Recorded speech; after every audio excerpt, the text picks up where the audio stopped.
Hello everybody and welcome to The Breakdown as we look at what Solskjaer got right and wrong after a very convincing win for Manchester United against Wolves. I'm lying already. It wasn't a convincing win. It was a very good win. And as we go into the international break and we have 2 days before the transfer window closes, I think the first place to start off would be quite rightly to talk about the midfield. But I do want to start off and say that Solskjaer's a lucky manager. And there's a few things I want to talk about on The Breakdown today. I want to talk about how he played, the lack of creativity, the lack of chances, some of the last season problems coming into this season. What did we actually plan to do this season? It feels to many people that the tactics that we've brought in over the summer have not been implemented and we're just, coasting into the season with better players. I mean, ultimately, I heard somebody on social media saying that we've just bought Varane, Sancho and Ronaldo and we're going in with the same approach as last year. Where's the development? So we'll look at that. We'll also look at some of the positives. There are some positives, but I want to start off with the look angle, and we will be using this and we will be looking at the way we played today as well. But let me just start off with the word lucky. Ole Gunnar Solskjaer is a lucky manager. Well, yes and no. He's broken the away record. Now, a lot of people will use this. Ole-inners will use this. I can use this as somebody who backs Ole as a reason to say, well, look, he's won all these games and he came second in the league. This is why, for me, being Ole out, even though I have my doubts, just doesn't feel right. He finished second in the league. He's got an away record. He's just not sackable. It's just not sackable. So it's not logical to be Ole out in my mind. However, I don't care about the away record because we haven't won any trophies and I want to win trophies. And for all those away games, if we'd lost a couple and a few more of the draws had been wins, we might have a trophy. So what's an away record if you haven't got a trophy? You know what I mean? But ultimately, the thing about luck is it will run out. And I don't think you can put everything down to luck against Ole. I think it's a bit dismissive and a bit arrogant. But the reality is, he is a lucky manager. And I'll tell you for why he's a lucky manager. Because we've won the game today and we're lucky that Wolves can't finish their dinner. We're lucky that Wolves couldn't hit the ocean from a boat. And all the cliches, because the reality is Wolves should have won that game. The clearance from Wan-Bissaka, the brilliant save from De Gea. Okay, they're just two brilliant moments, but they had other chances as well. They dominated the game in the first half. They dominated Spurs though, and they didn't beat them. We're lucky Spurs can't finish. We're lucky they haven't got they're not hitting, they've not got the shooting boots on. Another angle of luck that people might want to talk about is that De Gea. We're lucky about De Gea.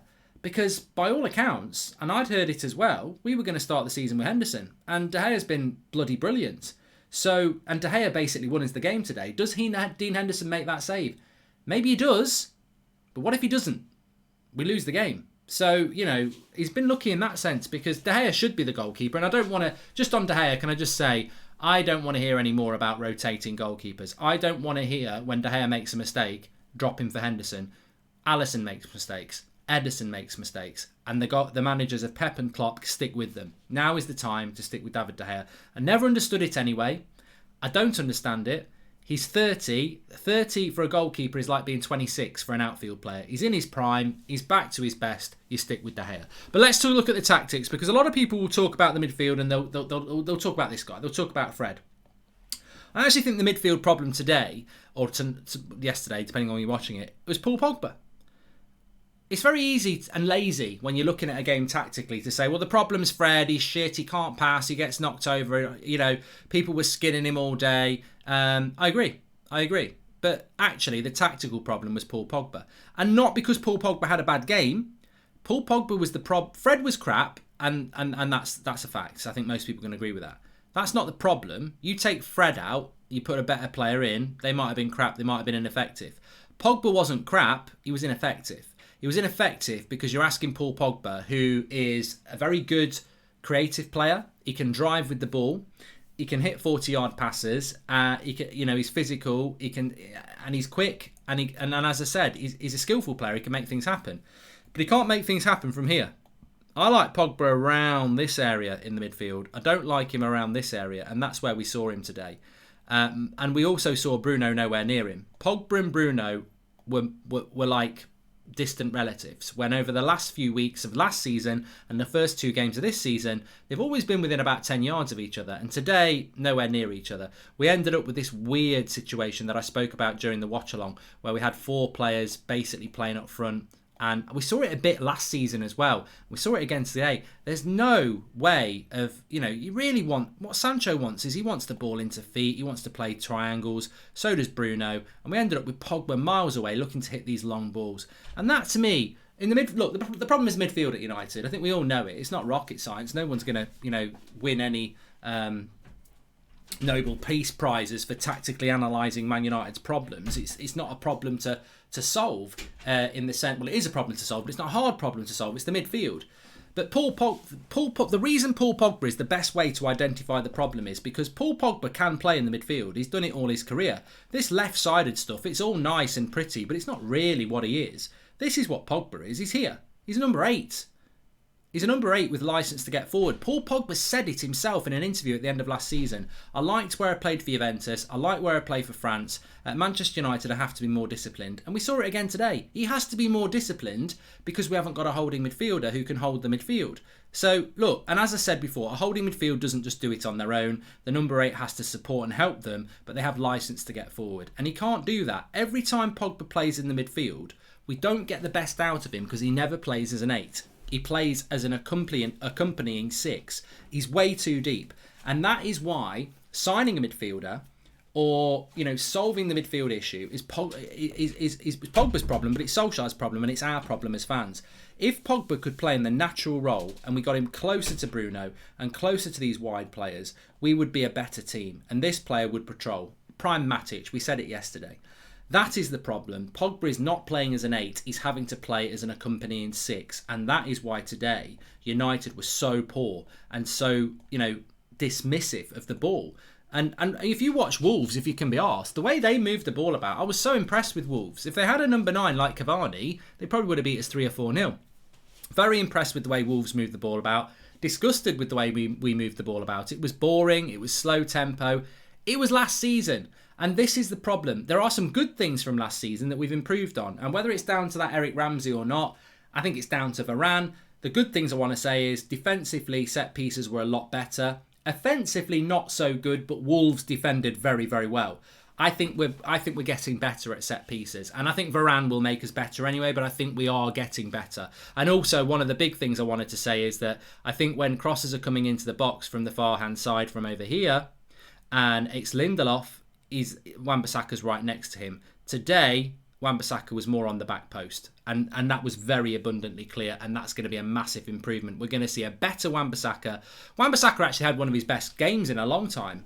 And what a coincidence, it was first game with Varane. So I think that prediction, which I had and many had, will come to pass. Also, big shout out for De Gea as well. I just want to show you one situation here. There was a breakaway. No one was near him. Fred was up against the Wolves player here. The ball's bouncing. Fred's in shit. You can tell he's in shit. It was a long way out of the penalty box. De Gea comes from nowhere and just boots it out. That is something that wasn't part of De Gea's game, which can be part of De Gea's game, which was a big welcome bonus today. Fred was in trouble again. It was miles away from the penalty box, but De Gea had read the danger, sweeper keeper out, booted it away, nothing happened, and they would have been in. It would have been a chance. So, two big positives there with De Gea and Wan-Bissaka that we're seeing improvement on, and set pieces as well. Where we're not seeing improvement is on chances created. Again, Cavani played for 40 minutes. Greenwood created 2 chances for himself. Nothing in the box. Nothing created in the box. What I mean by created in the box is somebody passes the ball into the box and the striker shoots. Everything we did was striker. Well, 2. One from Greenwood just before half time, ran into the box and shot a great shot. And then the winning goal where he runs into the box and scores. Not creating any chances again. Very slow tempo again. And ultimately, I thought the substitutions were wrong again. So 3 legacy things from last season that we've carried on again. And this worries me a little bit because I wonder what we've been doing over the summer. What did Ollie do over the summer? I remember the Europa League and we were talking about it after the game. And we were saying, look, Ollie says he doesn't do the coaching. So you've got to send McKenna, you've got to send Carrick and Mike Phelan off to learn how to coach better. Because last season, we're Manchester United, and to be honest with you, that second place last season felt a little bit like a second place that a team that doesn't belong in second place does. We deserved it, but the football was very poor. It was very defensive. It was very counter-attack. And today we did it again. And I think that Ollie set the tone by picking Dan James. Dan James could only have been picked to put a shift in. He was put a shift in FC, and he did put a shift in, but it didn't work. Like, he didn't stop Adama Traore at all. It was a poor selection. It's not Dan James's fault. It's not really Fred's fault. It's the manager's fault. He's brought Dan James into a game again that he never should have brought him into. And we're playing this slow tempo football. I mean, Pogba again is the indication of slow tempo. And again, he's a victim. He gets the ball, he looks up, everybody's miles away from him, so he can't play a forward pass. So he ends up having to play a backwards pass or a sideways pass or try a long ball that's never going to work. I mean, look, you're Paul Pogba in that situation. What are you going to do? And consider there's 2 banks of 4 of Wolves players as well. What are you going to do? So, I think that I don't know what's going on the... And look, you could use it around Van der Beek as well. You've got Van der Beek in this team. He's not going to suit that midfield, is he? There's no triangles. There's no quick tempo. I think Solskjaer's very, very fortunate that we've won today because it's a very good win and we're in a good position and Ronaldo's coming in. But I do see problems ahead if he doesn't change this quickly. If you bring Cristiano Ronaldo into this team, and let's take Dan James out for a minute and we'll just use this Ronaldo number 7 here. So you've got Greenwood, you've got Bruno, and you've got Sancho. That won't be how we play. You've got Ronaldo. You can't play like that, like we did today with Ronaldo in the team.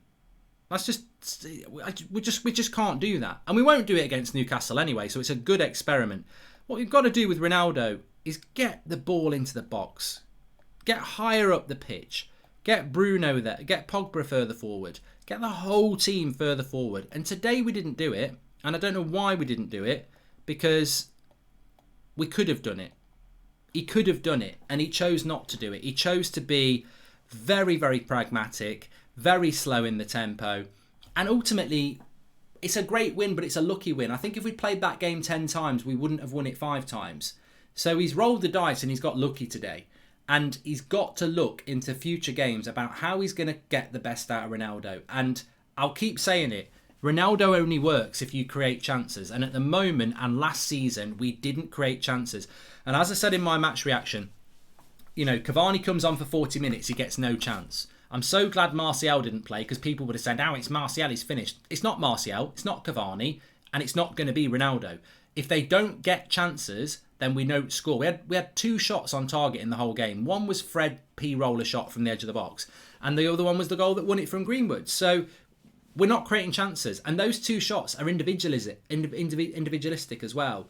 So when I look at that game today, I think there's a lot to digest and a lot to look at. But it does come from the midfield. And with 2 days left in the transfer window, I'm not confident, but we must buy a midfielder. Ruben Neves today was fantastic. He'd massively improve United. The danger is, when McTominay comes back, we'll go back to playing that midfield 2 again. And he's not a player that can get the tempo up. Got to get the tempo up. And the only 2 times I've seen Man United have the right tempo was, funnily enough, against Wolves at the end of the last season when we played Matic and Van der Beek, and Everton in the first half of that last pre-season game. That's the only 2 games I've seen us play against decent midfields in a normal game, because Leeds is not a normal game, and the tempo's been right. And, even with Paul Pogba in the midfield, a player that can play high-tempo football, he can't play high-tempo football when the attackers are so far away from him. And ultimately, what we reverted to was just hitting long balls, especially in the second half. We're trying to hit these long balls, and it nearly worked a couple of times with Bruno, but is that what we're going to do? Pogba hit a quick ball over the top and Bruno spin in. I mean, it's long ball. We've wasted £74 million on Jadon Sancho if we're not actually going to play some passing and move football. Same with Bruno, and also the same with Pogba. We've got to start working our way through teams, triangles, and working effectively. But look, it's a difficult one because we win the game. We've got 7 points. Chelsea and Liverpool have got 7 points. And we've got Cristiano Ronaldo coming in. And that's the positive I want to end on. Cristiano Ronaldo, I don't think some people even understand how good he is. And I certainly don't think some people understand what he is. He's a winner. He's one of the best players there's ever been. And he still backs himself. He's not here to sit on the bench. And he's not here to just pick up a wage. He's here to still be the best player in the world. He's here in the best league in the world to prove he's the best league in the world. This is one-upmanship from Ronaldo. Messi's gone to PSG in the French league. It's not even in the top 5 leagues in the world. Ronaldo's come to the Premier League to prove that he's still the best. In Italy, he was a bit out of the way. Everyone knew he was there, but he's a bit out of the way. In the Premier League, hello everybody, I'm here. He's here to score. He's here to prove he's the best. If he was playing today, he'd be in the dressing room saying that's not good enough. And that, as for fans, is good. A few people saying Ollie needs to go, Ollie's not the right man. If he fails with this team, he will go.